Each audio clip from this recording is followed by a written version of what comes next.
The Secrets of Movies and TV Shows is brought to you by the Star Quest Production Network and is made possible by our many generous patrons. If you'd like to support the podcast, please visit sqpn.com/give. You're listening to The Secrets of Movies and TV Shows.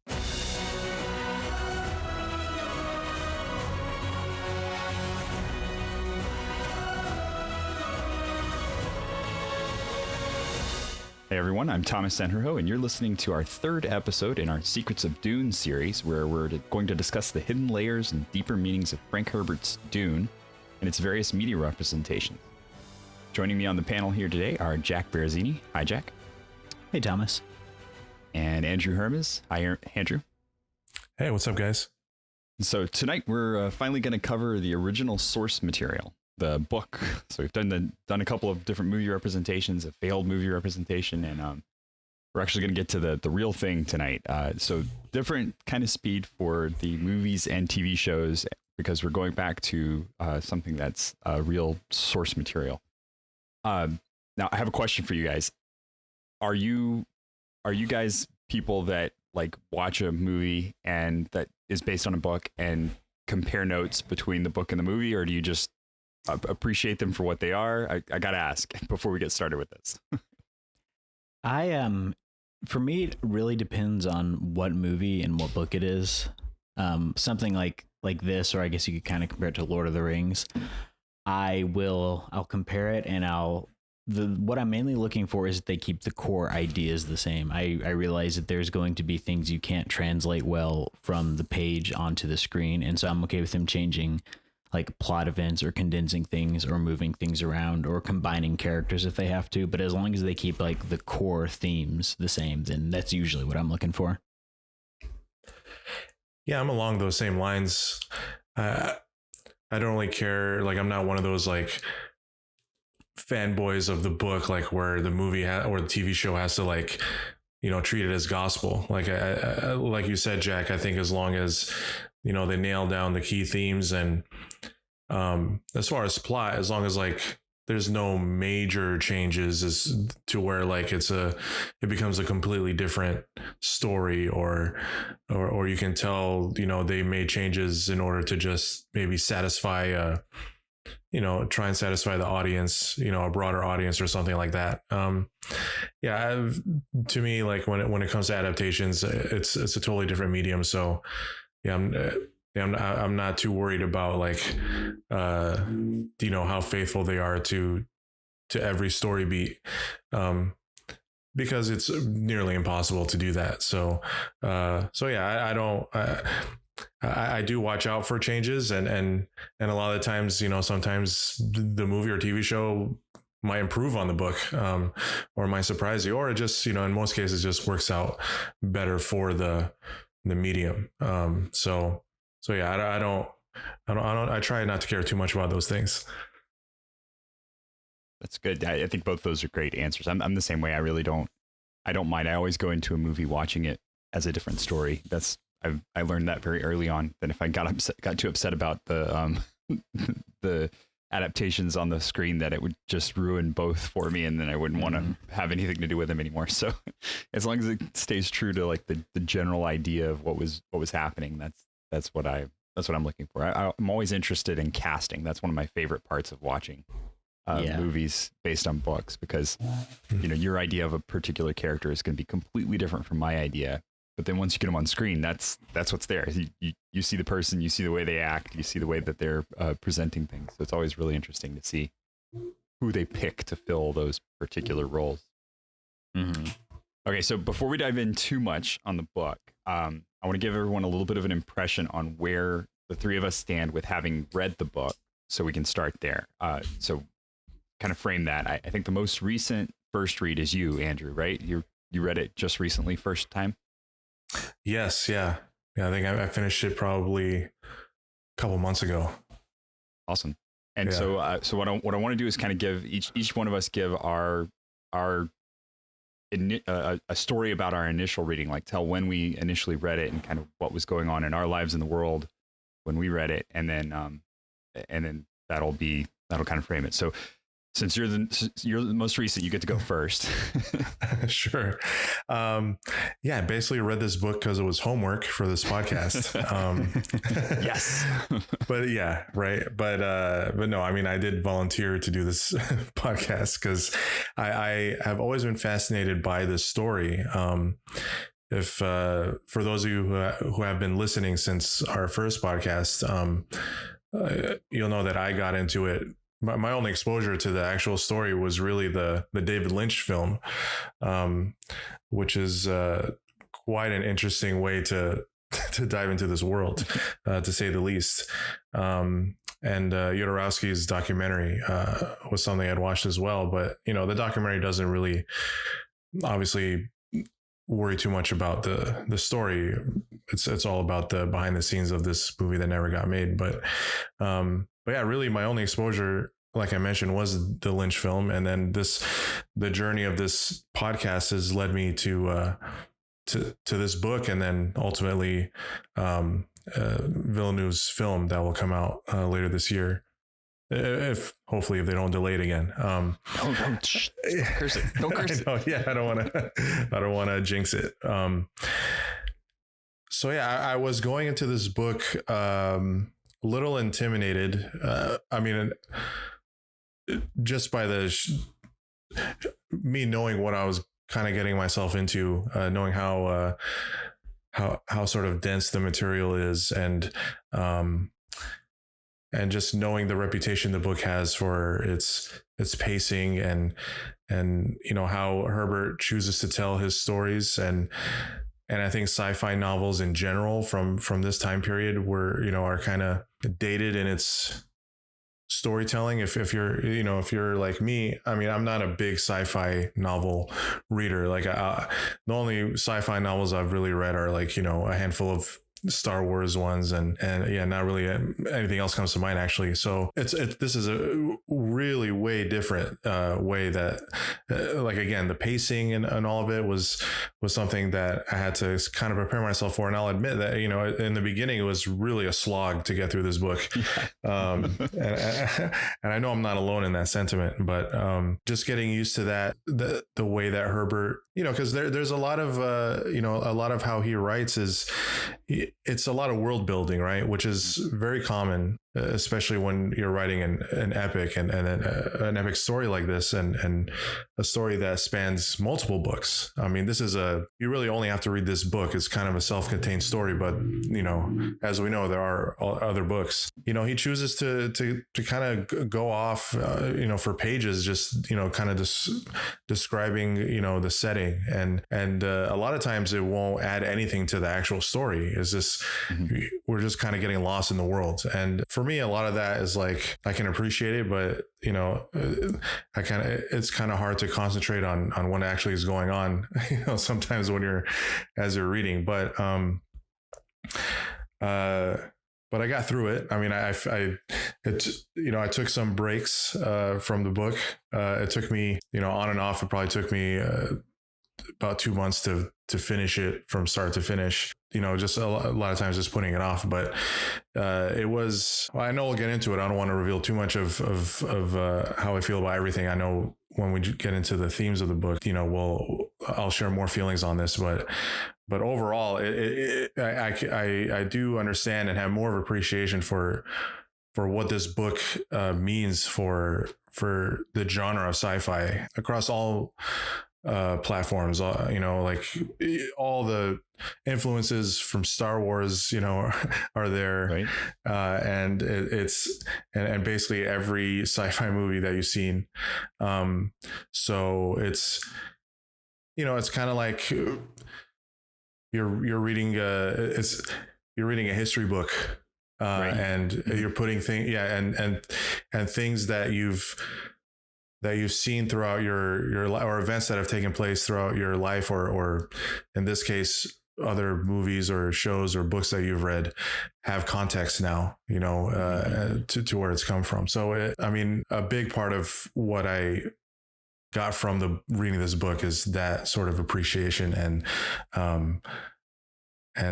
also a lot of the ideas that Herbert presents in the book, which we're obviously going to discuss,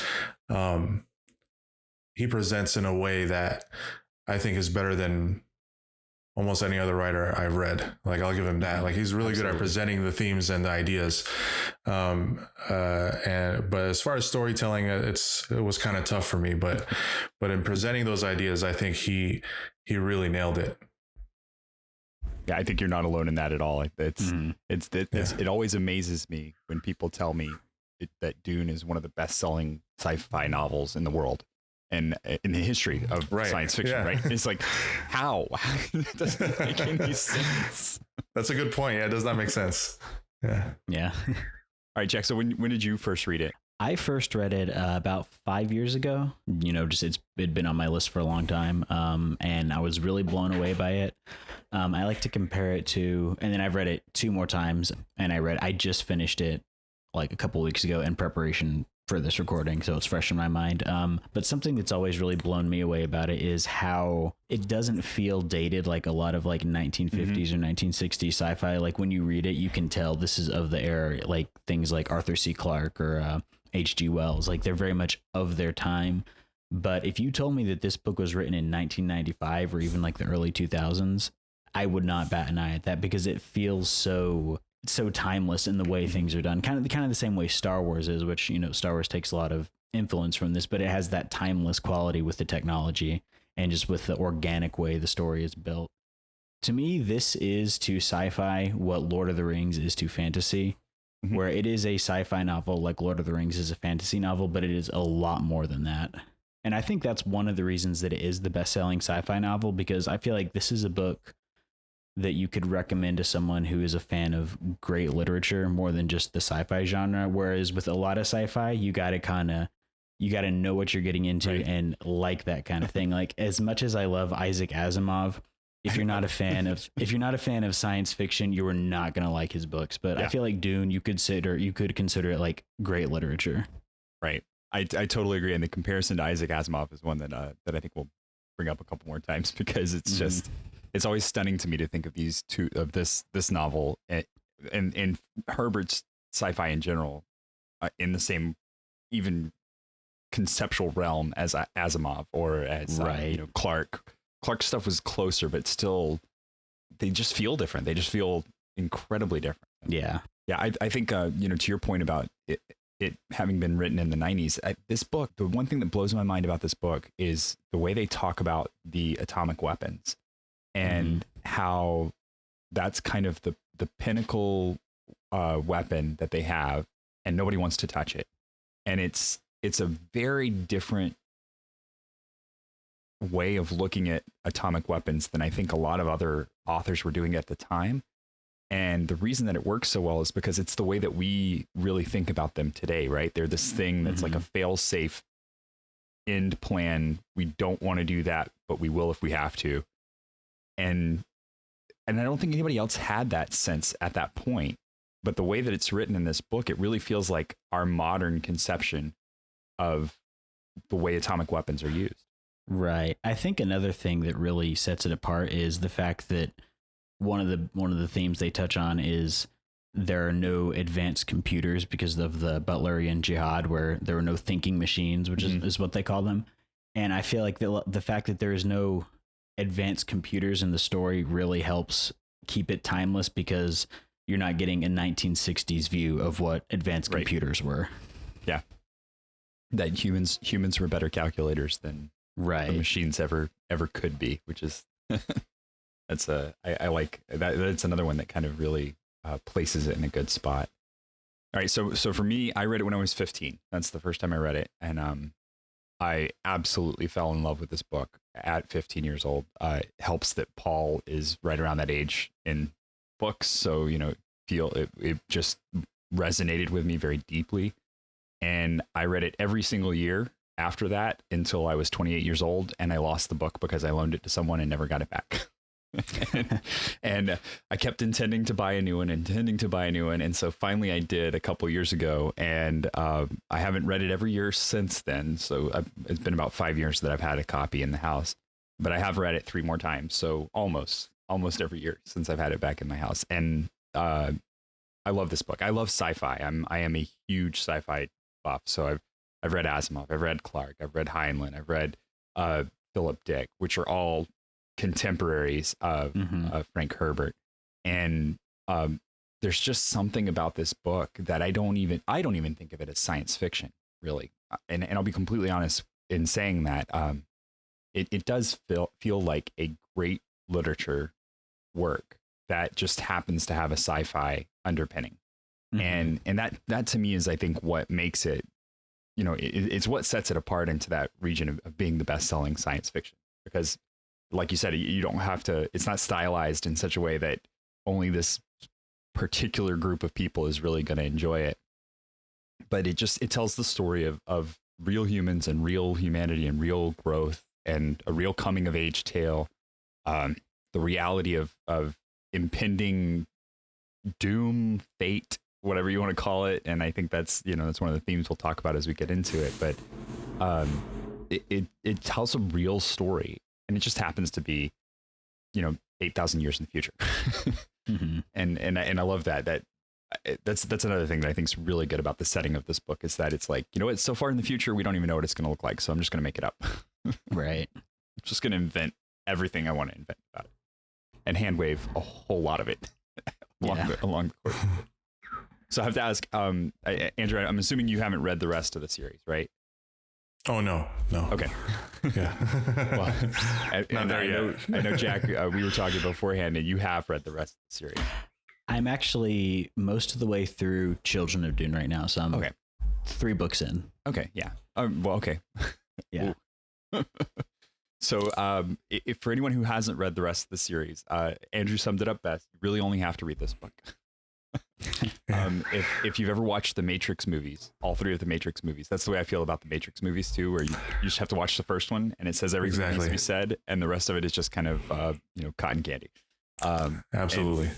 And the rest of the Dune series, in my opinion, and I'm gonna be opinionated on this one. The rest of the Dune series is just kind of, it loses the thread and just goes off into very, very weird land. So it gets more into that stylized kind of science fiction than this book does. And I feel like it undoes some of the great things that this novel stands alone and does. And so that's why I don't recommend the rest of it. But if you are a person that has to complete, just realize when you read this book, you've got 5 other books coming after it, and they get progressively weirder. Yeah, they just kind of like, they just go off into the warp, and you feel like you're on a spice trip the whole time. So yeah, that's all I'll say about the rest of them. This is the one we're focusing on. I hope we get a great movie out of this, or a great couple of movies out of this book. And if they decide to make the rest of them, I hope somebody reads the books before they decide to commit the money to it. All right, so I think this is actually a really good spot to talk about this, though.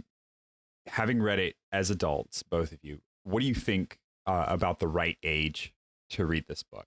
That's one question a lot of people have about books. It's like, when should I tell my kid to read this book? I'd say 13 to 15. It would probably be the best spot. 13 might be a bit on the young side, but some kids are more advanced in what they're reading. But I think that would be a good place to jump in. Yeah, I would agree. I would say like a young teenager could get into it, but with the only caveat being, their reading level, because again, it's a pretty dense book, and I think that it might be overwhelming if for some teenagers, if like they haven't read too many novels up to that point, like that are kind of in the same sort of space. But yeah, I think easily a teenager could pick up this book and totally carry on with the story and the pace. Mm-hmm. I think it's a good book as if you're an adult too, though. It's a good book to pick up and read, because it does speak to the human condition in such a way that I think one that's difficult to read as an adult for the first time is Ender's Game. I know that I've recommended that one to a couple of my friends that haven't ever read it before, and that's a book that if you're not in that sweet spot of like mid-teens, early to mid teens, that book does not. It doesn't read as well, in my opinion. That's been my experience with people like reflecting back to me. But I think this one reads well, even as an adult. Like you can pick it up and read it. But I would definitely recommend it for 13 to 15-year-olds. My 13-year-old read it last year. He wanted to prep for the podcast with me, and so he's kept up with all the movies and everything that we've been watching, and he loved it. He thought it was a great book. Now he probably will not ever read it again because he felt like it was a long book.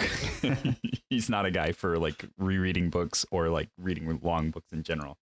Right. And my 16-year-old's reading it right now, and she's an avid reader, very much reads all the time, but she's used to the Percy Jackson kind of pacing of books. Mm-hmm. And so, the Rick Riordan books and the 39 Clues and that whole group. And so this book is really tough for her. She's just like, Dad, nothing is happening. I've read so many pages of this book and like nothing has happened. I'm like, yeah, I know, but a lot's there. Just keep reading.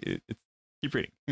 I think this is a good book. Also, I've tried to turn people who are who are fans of the Game of Thrones books onto this, because I feel like this has everything that is good about Game of Thrones without all the extraneous stuff that is either just morally objectionable because it's so gratuitous and so graphic, and also it's just a better written novel. Mm-hmm.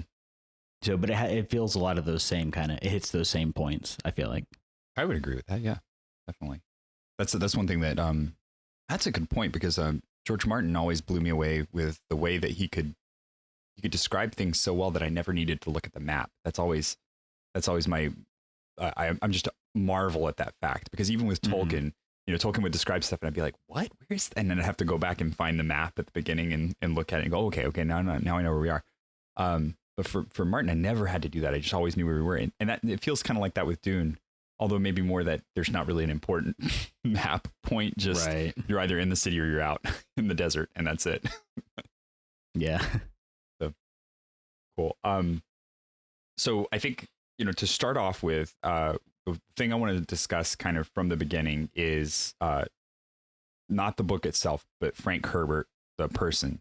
So I happen to know a little bit about him, and so I'll fill us in and talk about some of that, and then we'll discuss some of those things. But a thing that really just stuns me about Frank Herbert is he is not like any of the other science fiction authors that were his contemporaries. So Asimov, Clarke, Bradbury, Heinlein. Those names are all like really standard names that have, like we read Bradbury in high school in the United States. Fahrenheit 451 is one of those books that comes up pretty often in high schools. Heinlein is known as like this. He's got this whole movement of, anarchists, libertarian kind of readers that really, love Heinlein's books because of that stuff. And, and Clarke's just classic sci-fi. That's when people think of Clarke, they think of like that, the 2001. Yeah. And that's kind of what they think of. But but Herbert just kind of sits off by himself. Like nobody really talks about him when they talk about science fiction authors, which is, I think, because this book is like, it's that weird kind of, it's classic literature, not really science fiction in that same way. But I also think it's because he's got the background of being a journalist. And that was his thing, is that he was a journalist primarily who wrote science fiction beside that. And so do you guys know how this book came about? Like what he was inspired by? Yeah. Yeah. So I don't. Okay. So here you go. He was a journalist, and he was assigned to this, to report on this story about disappearing sand dunes in the Northwest. And he went and he researched it, and he just got really into the research of it and was really involved with what was happening to these dunes. And because it was such an ecological thing that was really causing this change, he was really inspired by it. And that's it. That was the source of this entire world, was just this one story that he went to report on about the disappearance of these sand dunes. And then a lot of other stuff came in. He was really into the psychedelics and the way that they were being used and talked about at the time. And it was a very different, the drug culture at the time was very different. And authors especially were very interested in the way that plants affected the mind. And so he got really into that. And so that's where all of the Bene Gesserit stuff comes from. But it was all journalistic. And I think that's part of what makes this book touch so many other things. It's just that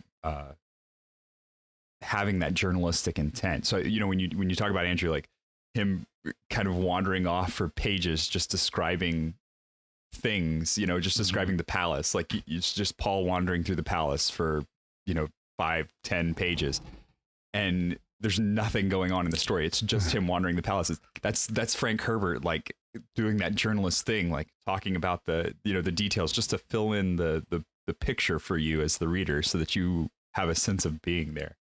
And he does it so much better than any of these other guys do, in my opinion. I think it's really great. And I hope it translates to the movie really well. That's one of the things that I'm really looking forward to, because I know Denis Villeneuve, he's so good with the scenery. Like that was amazing with Blade Runner 2049. So I'm really looking forward to how this is going to work out. Mm-hmm. And I think that's why this book is so universally accessible, is that he was not coming at it from either like a physicist's perspective. Like a lot of science fiction authors come from that science mathematical background, and it's like writing fiction in a very left brain kind of way can make it difficult to be appealing because it tends to become very much about the concepts and not about the characters. Whereas I feel like Herbert was able to take these wide ranging concepts like with the ecology and all the different things he's dealing with, and then use that as a backdrop for these characters who actually feel human and feel relatable. Whereas a lot of times, like, I think Asimov is particularly bad at this. His characters end up just becoming mouthpieces for whatever concept he is trying to convey rather than feeling like actual people. Yeah. Well, I completely agree with that. Yeah, definitely.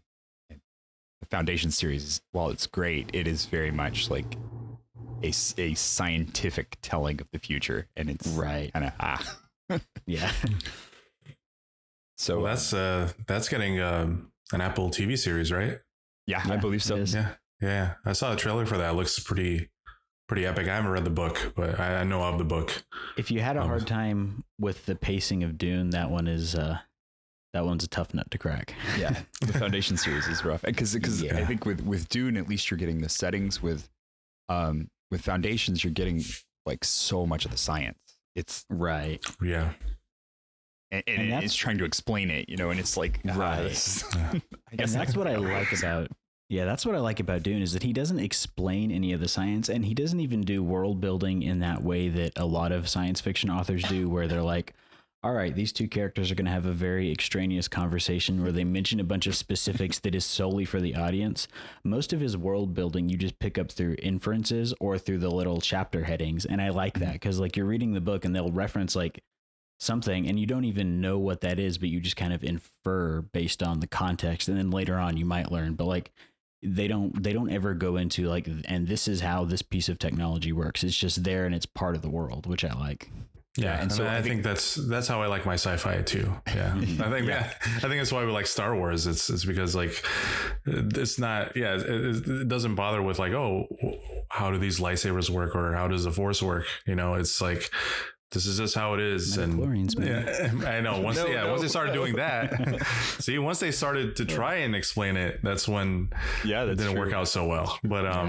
But yeah, in general, I think you're right. That's a good point that you guys make about the book. It doesn't really concern itself with the science part of the science fiction. It's very much a literary piece of work that just so happens to, like you mentioned, take place 8,000 years in the future. Mm-hmm. Yeah, and when I think.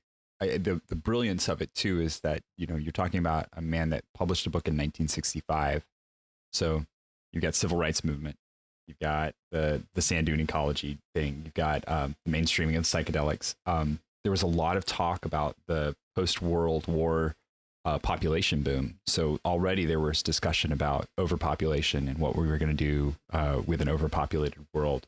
And then there were also, I think the really interesting one is that there's so much of the holy war aspect in this. But in 1965, that wasn't a thing the way it is now. And I think we take that for granted, you know, thinking about the holy wars in the Middle East and the way that all of that stuff happens.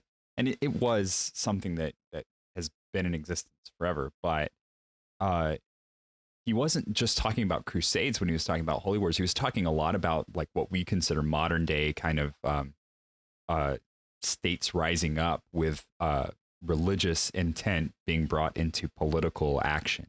And it's such an interesting thing that you know, all those things were going on in 1965, and he's like, yeah, that's the human condition. 8,000 years from now, we're still going to be dealing with that stuff. And I think that's what gives it that timeless quality, is you don't get that thing that science fiction authors too often do, where they try to imagine humanity as evolved past our, like, basically our fallen nature. So you get a bunch of advances in humanity, like with the Bene Gesserit and the Mentats and things like that, but none of that actually touches upon the core fallen nature that we have. Like, people are still going to have the same proclivities and same shortcomings that they've always had. Right. And then they're going to come up with creative new solutions for problems. Like, you know, you're overweight. Okay, well, let's put some repulsor lifts under your belly there so that you can, you know, walk around and still eat all the food you want. Right. And so, I think that's it's such an interesting way that he pulls all of those things in, and you can look at each one of those topics is dealt with somewhere in these books. And he even touches on religion in such an interesting way, because you have a very fallen character in Dr. Yue, who he goes into great lengths talking about the OC Bible and how it looks. And so it's got a very kind of Catholic feel, because it ties into that basis for things. But then it's also, you know, the religion has updated itself to include the wars and the concept of humans being more important than machines, and that being part of the biblical religion that they follow at this point. I think he also does a good job, and from what I've read based on his background, I don't think he was particularly any one religion. He seemed to be much more interested in kind of an Eastern transcendental kind of thing. But he does a good job of showing how religion can be corrupted for, like, uses by governments without it coming across as anti-religious. Yeah, I really like that. Yeah, and I think. Oh yeah, no, I was just gonna say I think with Paul's character, he kind of presents this sort of, I don't know if it's, I guess it has to do with, like, I guess politics and religion. I mean, I guess those themes are kind of really interwoven into the story. But with Paul's character, he kind of challenges the notion of, like, Paul being the savior, but obviously Paul being someone who is, you know, a fallen man and who makes mistakes and is not perfect. But he has this following behind him that will follow him without question and will die for him without question. You know, it's like one of the more powerful themes of this book. And I know we'll get into it more, because the end of the book is like how, like, it kind of ends like in a way where it's like, it's a little abrupt, and there's not really there is a resolution, but there really isn't, you know. It's like, again, it's like these people, like this war is still going to happen. These people are still gonna fight, and there's nothing he can do about it, even though he's their leader. You know, they're blindly going to die. They're willing to die, you know, for the cause. And, you know, that could be taken as an obvious critique on religion, where people could blindly just believe, you know, whatever they believe in without question, whether they just believe it because it's familial or if it was conditioned or whatever. I think that's a very, very it was obviously a key thing that he wanted to concentrate on in the book, because it kind of sets up the tone for the ending. So I think that it also obviously portrays Paul as like, or not just Paul, but the idea of being a hero in general. Like, what does that mean? Is that something that you want? Do you want to be a hero for people that just kind of support you in that blind sort of way? And as we know in with our faith in Catholicism, like Christ gives us free will because he wants us to freely choose to love him and to love others, so that we're not slaves, we're not robotic. So it's an interesting theme that he plays with throughout the book. Mm-hmm. Yeah, he really deals a lot with the idea of inexorable fate, and these people are caught up in this, like these 1,000-year long machinations that no matter what they do, they really can't get out of it. Yep. And I think that's kind of, it's one of the beauties of realizing that humans are humans, right? Where we get stuck in these patterns and there's no way, it's tough because while Paul is one man who changes the entire universe, he's also only one man and can't change the entire universe, right? And to be able to write that into a story and have both of those things happen is so brilliant. It's such a beautiful look at this character and who he is, and that he's still a kid essentially. Even by the time he's an adult, by the end of the book, he's still not very old and hasn't been involved in all these machinations. He wasn't even really, his dad wasn't even really pushing him to be overtly political, even though he was born for it, right? That was the whole point of what he was born for. And that concept of free will and determinism both coexisting is so well done in this book, where it's like, and I think that's something a lot of people struggle with, especially when they get into talking about religion, with Christian religion. It's how can God both know everything and also give us free will? And you see it happen in this book where Paul has prescience. He knows what's going to happen, but at the same time, he keeps trying to change it, to do the best thing for everyone. And he can't affect the change on a large enough scale, no matter how much he wants to will it that way. And it's such a really interesting way to write a character. And like you were saying, Andrew, I love that concept of like, do you really want to be a hero? And that's one of the big questions that comes up from the book.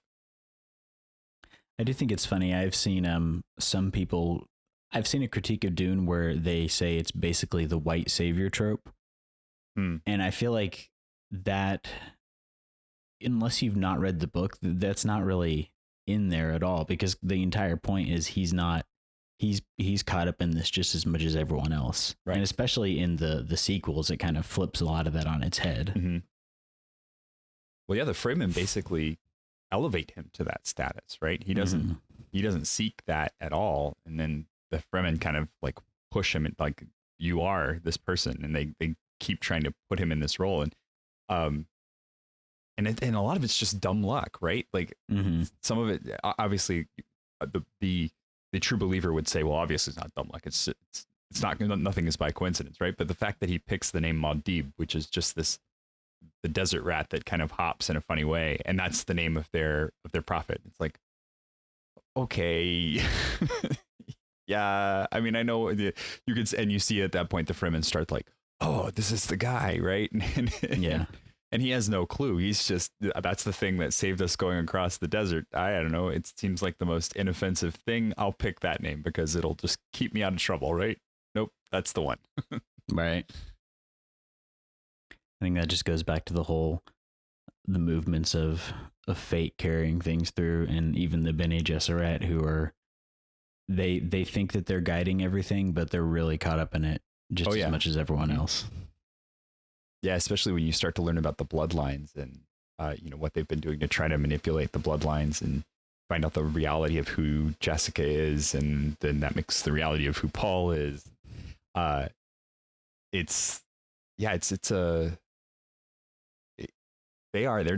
just cogs in the wheel of the moving humanity, right? Mm-hmm. Yeah. So I'm gonna challenge you guys now. This is I know it's hard to pick one particular moment or character from the books, but that's my challenge to you. What is your favorite moment and or character from the book? We'll start with you, Andrew. Go ahead. You gotta go first. Probably the dinner banquet party scene where there were a lot of good quips in that during that scene, and I think you get to see a lot of the characters sort of shine. There's Paul. I remember there's a part where Paul asks someone if they're cannibals, and it was kind of funny, but at the same time it was kind of a interesting question that he posed. He asked them if they were cannibals, so he's kind of like hinting that they'd be willing to kill their own people for their own benefit. So Paul was kind of like calling these people out, like on their BS, so to speak. Mm-hmm. Lady Jessica has she has like her own sort of moments in there where she's like hoping that Leto will realize that that the smugglers, like their ships will be that they'll be bribed and that they'll like make a hasty exit, out of Arrakis. So like it's just a lot of so much happens in that sort of in that part of the book that I'm forgetting, but I just remember that scene being very tense, and at the same time it was funny, and a lot of the characters sort of got their own, like, their quips in, and it kind of revealed a lot of what was sort of to come. It revealed like everyone's sort of place in the conflict, and then it sets up like how everyone was going to act or react to everything that unfolds towards the end. So I don't know if you guys remember that scene in particular. It's sort of early on in the book, kind of towards the middle, not, I think, still before the middle of the book. But it's interesting because it's probably the most exposition we get about the politics of the world. Yes, and it's absolutely, it's done in such, you're right, it's done in such a clever way that it doesn't feel like, Jack, you were saying that when you have those two characters sit and they just talk through this complete tangent of it has nothing to do with the story, but they're just talking through what this particular sciencey thing is. But it feels really natural. It feels like it fits. This banquet scene feels like it fits in the larger story. But then it also tells us so much about where everybody's at and what their interests are, where they're proceeding with things. So yeah, that's a good thing. Yeah, and Paul just like calling out the banker for being like the two-faced liar. Yep. Like it was all like Paul had a lot, like Paul shined a lot during that scene, and I just liked how I just liked how everyone was just kind of put in their place in that scene. It was and it's like very fitting when and it's it feels good when you see like people in politics or any public figure who is like a known BSer, like most politicians are, but when they're caught in their BS, or when you catch them in there, or when there's actually something to show for how fake they are, it's kind of gratifying. It's like, okay, like we're seeing, what's behind the curtain, and what your real intentions are. I really like the scene where the first time they see the sandworm and it eats the spice carrier, Yes. And with it just, you get the massive scale of the creature and kind of like what they're up against in the world. And you also see it's very revealing for Leto's character, where he abandons all that to save the people, and that example that he gives to Paul, I really like that part. And another part I really like is the Leto's death scene with the poison in the tooth, where he's supposed to kill the Baron. And I like how that goes so wrong, because that feels like, it almost feels like the Valkyrie Hitler assassination, right? Where like it was so close and it just didn't go off. And I've heard that part criticized for being too fake and put on, but that feels like those are the kind of little missteps you get in real history. And I just like how he thought to include something like that rather than just not having any sort of assassination attempt. Right. No, I think that you would have been missing something, because it gives you that hope. Like you're like, okay, yes, maybe he's gonna. He fails at the last moment, and there's so many times, like you said, where in history that's it's so close to being successful, and then just by this slight margin fails, and sets up the rest of the story too, and that's I think why people feel like it's contrived, just because it doesn't end up killing the Harkonnen, and you got Baron Harkonnen, and you got all this other stuff that happens from there. But that's a good one. That's a good pick too. What about you? I think for mine, I'm going to cheat, and I'm going to say Dr. Kynes and the sandworms in general. Like, I love every scene Dr. Kynes is in. He's such a fantastic character, just completely otherworldly, but then also still part of Paul's world.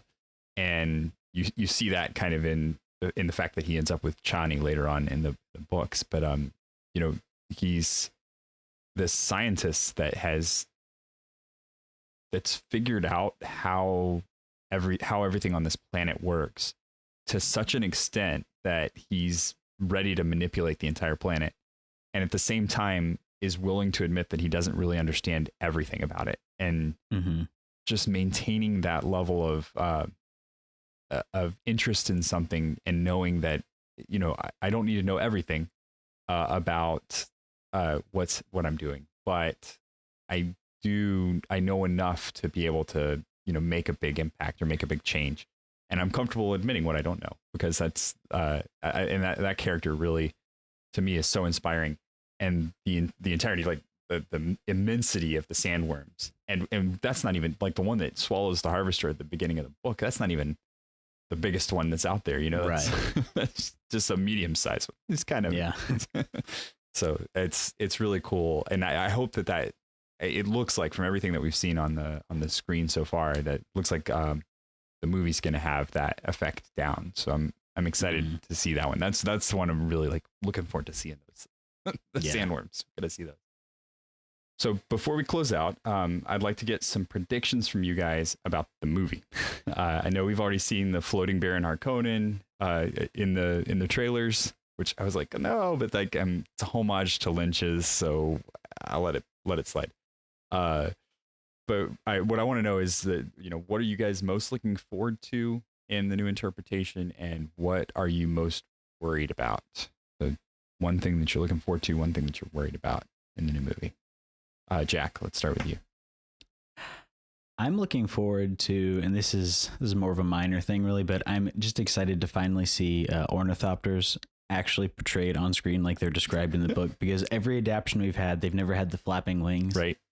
So it's going to be cool to see that. And the thing I'm most worried about is Sting coming back in his metal Speedo.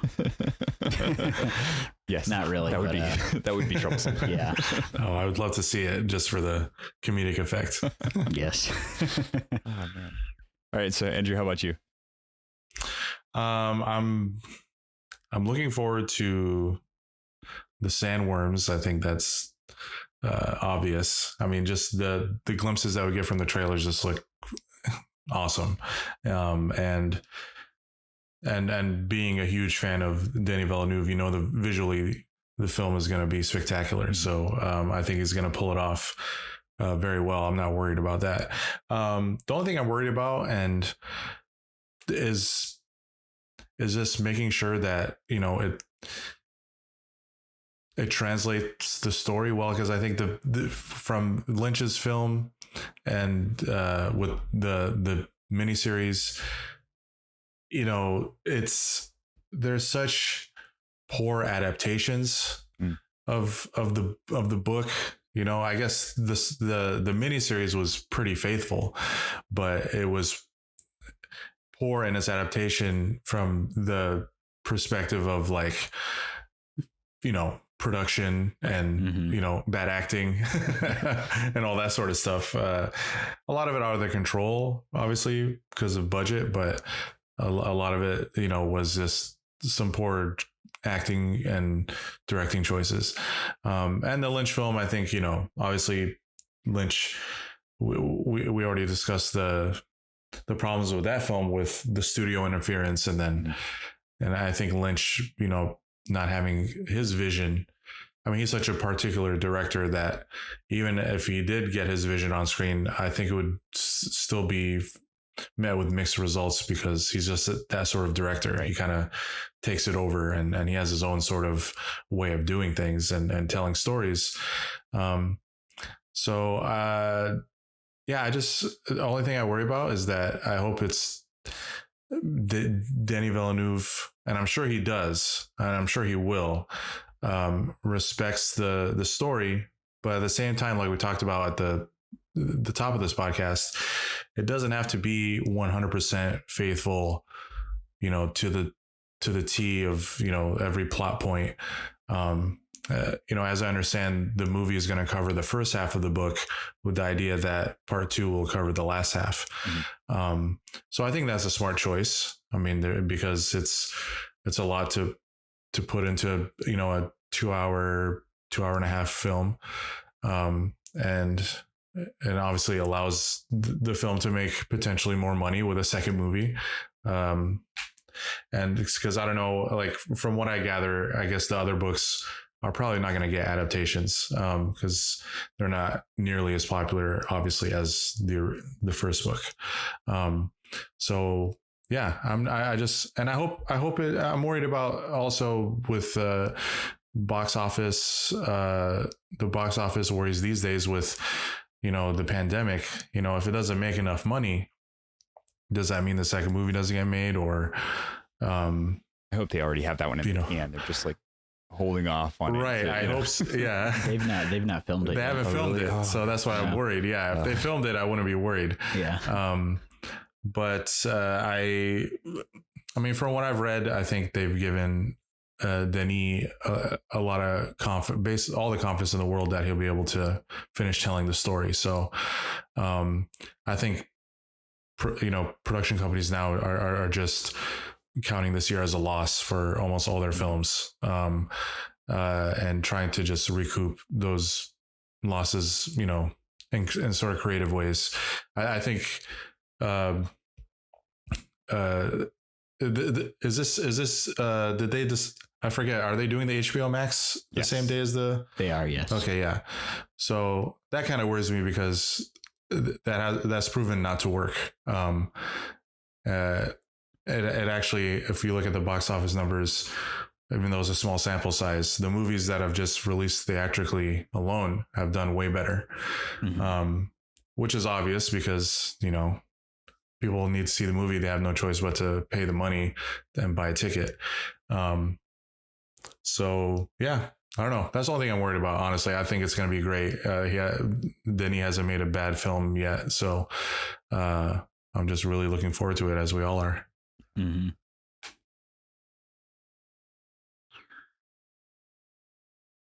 Right. Exactly. Yes. So I'm telling my kids, you have to read the book before you go, but I've got a lot of kids that are trying to read the book before the movie comes out. So it's a double win for the dad.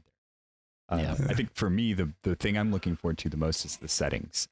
Just from the trailers, everything has been so beautiful and completely overblown and amazing, right? So all of the interiors of the palaces, and I really want to see all of that stuff done the justice that it should be done. And I really think that if there was a director that was going to do it, we've got him. You know, this is the way it's going to happen. So I'm looking forward to that.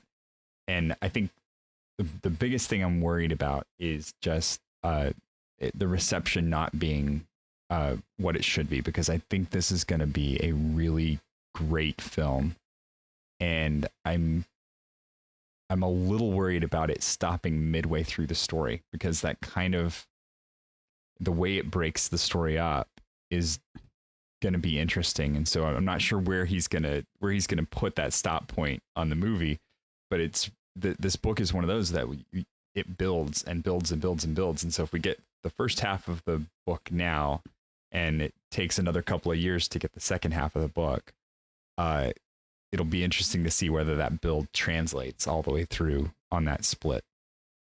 Mm-hmm. That's my big worry. Yeah, just keeping people's attention. That's going to be. But on the turn of that, I don't want him to try and cram the whole book into a 2.5 hour movie, because that it can't be done. Yeah, it just really can't be done. Right. So we'll see. We'll see how it goes. I'm looking forward to it either way, and I'm definitely going to be there opening night. I'm going to the theaters for this one, even if it's crazy chaotic in my area. Still, I'm going. I'm going to be there. Yeah, you got to see this on the biggest screen possible. Right? Yeah, it's got to be. When that sandworm pops up for the first time, it's got to be like it's going to swallow the entire audience, right? That's what you got to feel. Yes. Yeah. All right. So, any other thoughts, closing thoughts before we call it a wrap? Just looking forward to the movie. Yep. Love the book. Yeah. And I think I'm just going to stick to this one book in the series. I want to say give it a shot, but at the same time, just no, you don't have to. Go for it. Jack's doing the work for me. Yeah, Jack's reading him, and he said he encourages you to. So I don't know. I like it.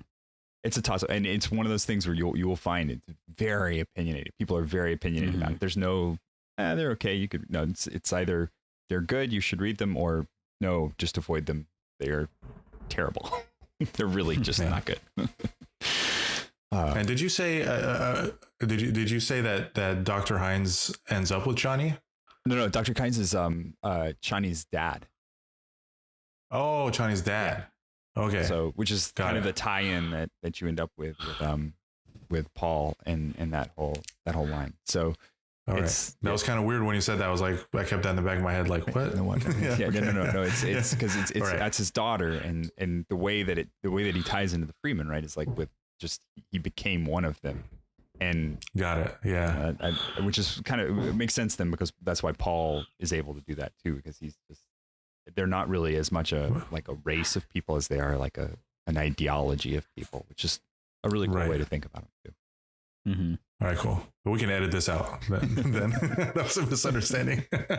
No worries. That's good. That's good clarification.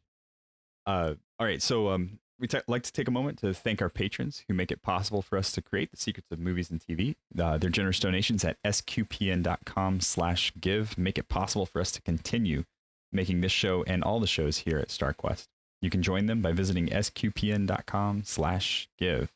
Also, be sure to subscribe to the show in Apple Podcasts, Google Play, Stitcher, TuneIn, Spotify, iHeartRadio, or you can go on the SQPN YouTube channel. Just make sure to hit that subscribe button so you know when our next podcast is coming out. Next time we get together, it's going to be after the movie. Hooray! Finally. Woo. So we'll have seen it and we'll cover our thoughts on it. And I'm pretty sure we're all going to see it close to up front. So we'll get together soon after that and make sure we give our initial impressions. I might even see it twice. I don't know. We'll see how it goes. Oh yeah.